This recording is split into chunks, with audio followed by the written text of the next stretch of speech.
চলো অ্যাকচুয়ালি উইন্টারে আমি কিভাবে আমার মর্নিং স্কিন কেয়ার করি তোমাদের সাথে শেয়ার করি। প্রথমে এখানে আমি ফেস ওয়াশ দিয়ে মুখটা ধুয়ে চলে এসেছি। এরপরে দ্য লাভকোয়ের ভিটামিন সি এর এই টোনারটা আমি ইউজ করব, একটুখানি গ্লোয়িং টোনার, খুব ভালো। দেন অ্যাশিওরের অ্যালো কিউকাম্বার অ্যাকোয়া জেলটা আমি ইউজ করে নিচ্ছি ফুল ফেসে ভালো করে। তোমরা যারা যারা আমার ভেস্টিজিয়ান পূজা চ্যানেলটাতে আছো তারা জানো এই প্রোডাক্টটার আমি ডিটেল রিভিউ করে রেখেছি। দেন তোমরা স্কিনের মধ্যে যে গ্লোটা পাওয়া যায়, ময়শ্চারাইজেশনটা, সেটা ফিল করতে পারবে। নেক্সট আমি এখানে ফক্সটেলের গ্লো সানস্ক্রিনটা ইউজ করে নিচ্ছি, গোল্ডেন আওয়ার, যেটা SPF 50 PA ট্রিপল+ থাকে।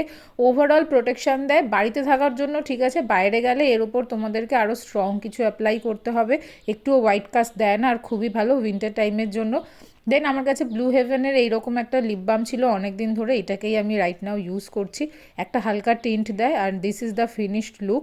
আমি আমার মর্নিং স্কিন কেয়ার এরকমই সিম্পল রাখি। আর এই ধরনের ভিডিও আরও দেখতে হলে চ্যানেলটাকে ফলো আর সাবস্ক্রাইব করো। বাই।